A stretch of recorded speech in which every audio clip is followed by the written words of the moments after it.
Dear students, मैं doctor Deepti Srivastava, associate professor in zoology, government Dungar college Bikaner, आज आप लोगों को वेरेनस की पेक्टोरल और पेल्विक गर्डल्स के बारे में बताऊंगी। सबसे पहले पेक्टोरल गर्डल। द पेक्टोरल और shoulder girdle is situated at the anterior end of the trunk. It protects the heart and lungs along with the sternum and ribs and also provides articulation to the bones of forelimbs. Pectoral या shoulder girdle trunk या धड़ के anterior and पर स्थित होती है। यह sternum और रिब्स के साथ हार्ट और लंग्स को प्रोटेक्ट करती है। इसके अलावा फोर लिम्ब की बोन्स इससे जुड़ी रहती हैं। The pectoral girdle is composed of two similar halves, one lying on either side of the T shaped interclavicle and sternum. Pectoral girdle दो समान भागों की बनी होती है। प्रत्येक भाग टी शेप्ड इंटरक्लेविकल तथा स्टर्नम के दोनों तरफ स्थित होता है। Each half of the pectoral girdle consists of scapula, suprascapula, coracoid and epicoracoid. Pectoral girdle का प्रत्येक आधा भाग स्कैपुला, सुप्रास्कैपुला, कोरोकॉइड तथा एपीकोरोकॉइड का बना होता है। ये देखिए, यहाँ पर इस डायग्राम में हम देख रहे हैं मिडिल में टी शेप्ड एपिस्टर्नम या इंटरक्लेविकल और उसके दोनों तरफ पेक्टोरल गर्डल दिखाई दे रही है, जिसमें स्कैपुला, सुप्रास्कैपुला, कोरोकॉइड तथा एपीकोरोकॉइड भाग दिखाई दे रहे हैं।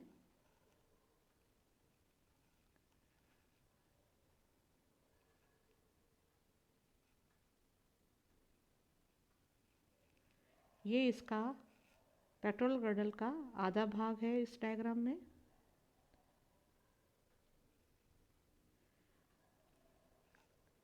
देखिए, स्कैपुला के बाहर की तरफ सुप्रास्कैपुला, फिर कोरोकॉइड और कोरोकॉइड के में बीच बड़े छेद दिखाई दे रहे हैं, जिसको बोलते हैं फेनिस्ट्री इन कोरोकॉइड। इसके अलावा एक छोटा छेद दिखाई दे रहा है सुप्रा कोरोकॉइड फोरामेन। इसके अलावा यहाँ देखिए ग्लिनोइड कैविटी दिखाई दे रही है। ग्लिनोइड कैविटी में फोर लिम्ब का ह्यूमरस आकर फिट होता है।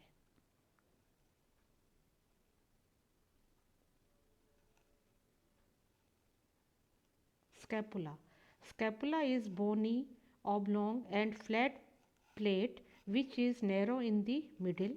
Its outer broader and articulates with the suprascapula, while its inner narrow and unites with the coracoid.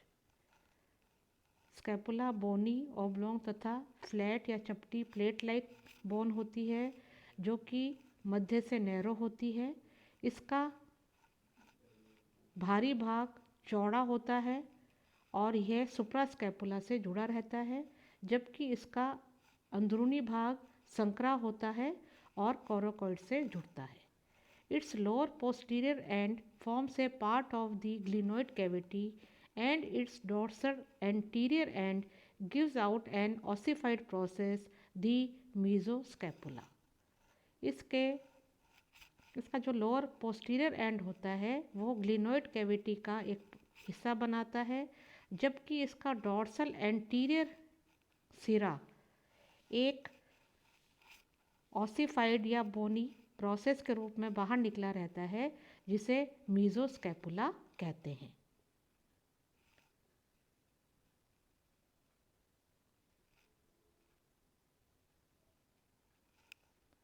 Next, suprascapula.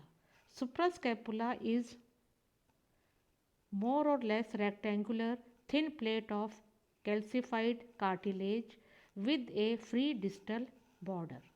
It articulates proximally with the scapula and its distal border is free. Suprascapula लगभग rectangular thin plate के रूप में होता है। यह calcified cartilage की plate होती है। इसका स्वतंत्र डिस्टल बॉर्डर या किनारा होता है। यह प्रॉक्सिमली रूप से स्कैपुला के साथ जुड़ा रहता है। Next, coracoid. Coracoid is large, flat and fenestrated bone.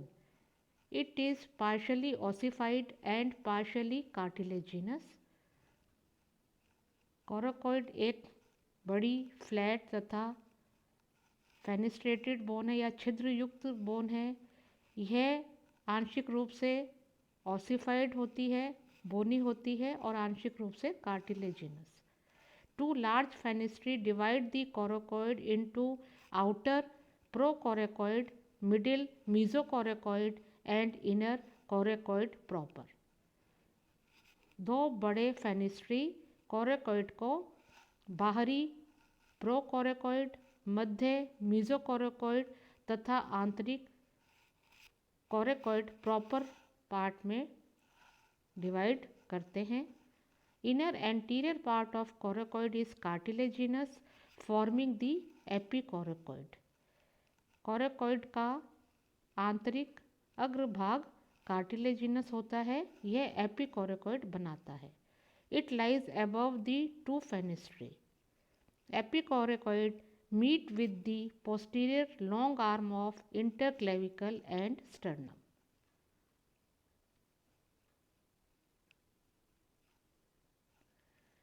Interclavicle or episternum. It is a T-shaped bone located in between the two halves of pectoral girdle. Its lateral curved limbs lie anterior to the scapulae and the posterior long limb is closely set to the mid-ventral surface of sternum. एपिस्टर्नम या इंटरक्लेविकल T shaped bone है जो कि pectoral girdle के दोनों भागों के बीच में स्थित होती है। इसका लेटरल कर्व्ड लिम्स जो हैं इसके वो स्कैपुले के अग्रभाग में तथा इसका पोस्टीरियर लॉन्ग या लंबा भाग जो होता है या लिम्ब वो स्टर्नम के समीप स्थित होता है। Clavicle. It is a small curved narrow bone attached to the anterior side of lateral limb of interclavicle. Its outer distal end articulates with the union of scapula and suprascapula, while its inner limb does not reach up to the middle of interclavicle. At the joint of scapula and coracoid, along the ventral side is present a glenoid cavity for the articulation of head of humerus. Clavicle एक छोटी curved narrow bone होती है जो कि इंटरक्लेविकल के lateral limb के anterior side पर से अटैच्ड रहती है। इसका आउटर डिस्टल एंड स्कैपुला और सुप्रास्कैपुला के जुड़ने वाले स्थान से आर्टिकुलेट रहता है, जुड़ा रहता है, जबकि इसका इनर लिम्ब इंटरक्लेविकल के मध्य भाग तक नहीं पहुंच पाता। स्कैपुला कोरेकॉइड के जॉइंट पर गर्डिल के वेंट्रल साइड पर एक ग्लिनोइड कैविटी प्रेजेंट होती है जहाँ पर ह्यूमरस का हेड आर्टिकुलेट करता है या जुड़ता है।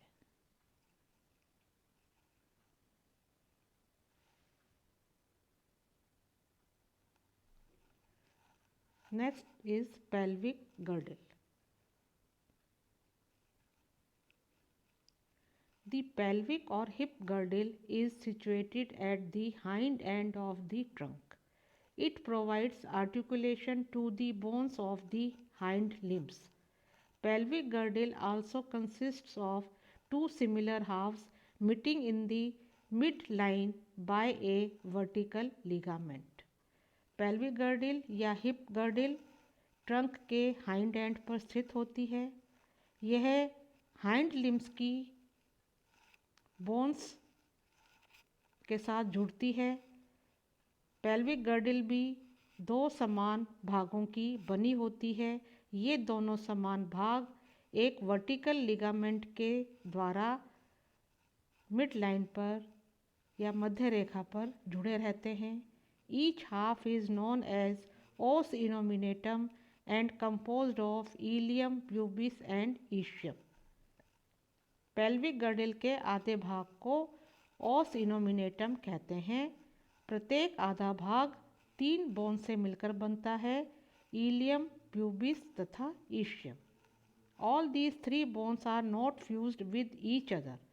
Eight their meeting point on the outer surface is a concave acetabulum for the head of humerus. जहाँ पर ये तीनों हड्डियाँ मिलती हैं वहाँ पर एक कॉनकेव एसिटाबुलम प्रेजेंट होता है, जहाँ पर फीमर का हेड जुड़ता है।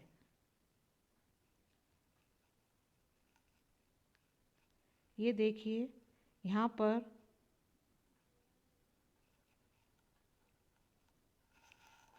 दो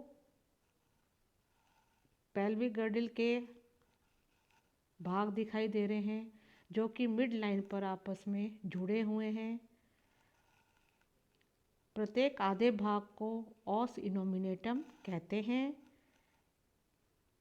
इन प्रत्येक आधे भाग में 3 बोन्स या 3 हड्डियां होती हैं, इलियम, ईशियम तथा pubis.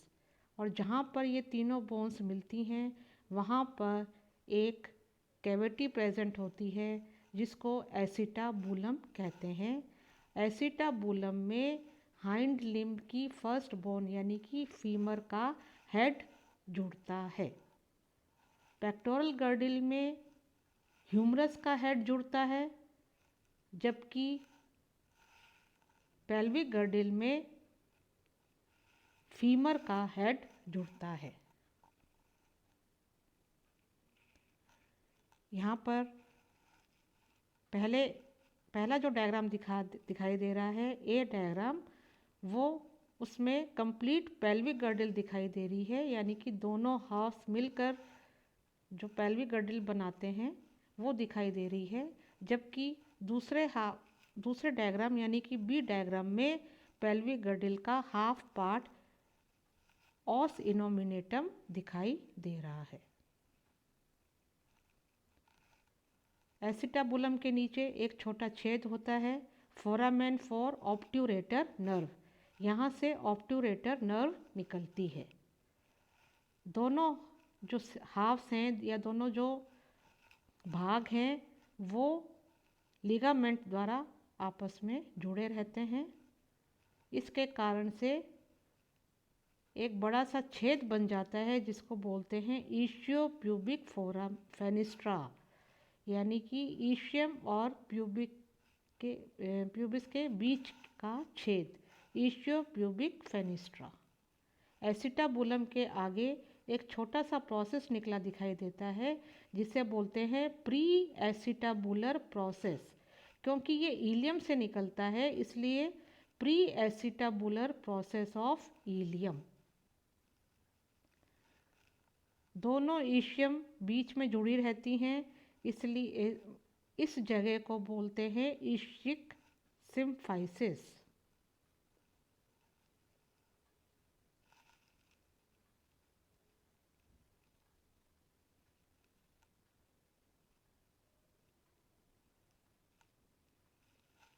Ilium Ilium is strong, compressed, rod-like bone directed upwards and backwards to articulate with the sacral vertebrae. On the outer side, it is produced into a pre-acetabular process in front of the acetabulum and also contributes in the formation of about 1/3 part of acetabulum. Ilium एक strong compressed यानी कि दबी हुई rod like bone होती है जो कि ऊपर की तरफ डायरेक्टेड रहती है और पीछे से यह ऊपर की तरफ डायरेक्टेड रहती है और यह सैक्रल वर्टिब्रेट से जुड़ी रहती है। वेरेनस में दो सैक्रल वर्टिब्रे होती है, anterior sacral and first sacral तथा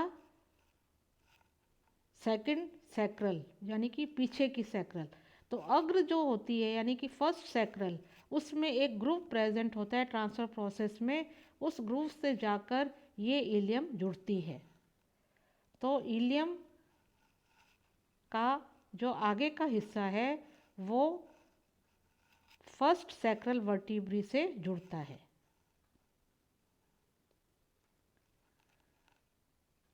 Ischium. Ischium is a flat and slightly curved bone, runs inward to meet its fellow of the other side at the ischiatic symphysis. It articulates on the outer side with the pubis and ilium of its side. A small rhomboidal piece of calcified cartilage hypoischium is present in between the two ischia at the anterior face of ischiatic symphysis and gives support to the ventral wall of cloaca. Ischium also forms about 2/3 of the acetabulum. The acetabulum is a cup-shaped cavity situated on the outer side at the point where all the three bones of each half of pelvic girdle join with each other. It provides articular surface for the head of femur. A wide space is present between the pubis and ischia of both sides, which is divided into two lateral ischiopubic fenestrae by a median ligament.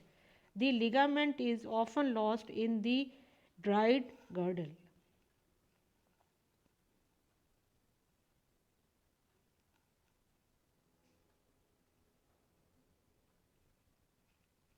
Pubis. Pubis is flat and slightly curved bone, passes downwards to meet in front with its fellow of the outer side in the middle line at the pubic symphysis. Between the anterior ends of the two pubis is present a backwardly directed nodule of calcified cartilage, the epipubis. On the anterior and near its fusion with the ilium and ischium, it has an oval foramen for the obturator nerve. Just external and slightly posterior to the foramen is a small rod-like process, the prepubis, which is directly outwards. Pubis also contributes to about 1/3 of the acetabulum.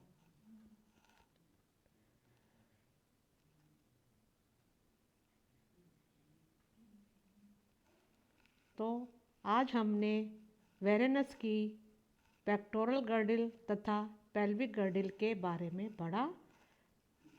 Pectoral girdle में scapula, सुप्रास्कैपुला, coracoid तथा clavicle bones होती हैं। यहाँ पर glenoid cavity होती है। Glenoid cavity से four limb की फर्स्ट बोन ह्यूमरस का हेड जुड़ा रहता है, जबकि पेल्विक गर्डिल में 3 बोन्स इलियम, इशियम तथा प्यूबिस होती है। यहाँ पर एसिटाबुलम नामक कैविटी होती है जिसमें हाइंड लिम्ब की फर्स्ट बोन फीमर का हेड जुड़ा रहता है। Thank you.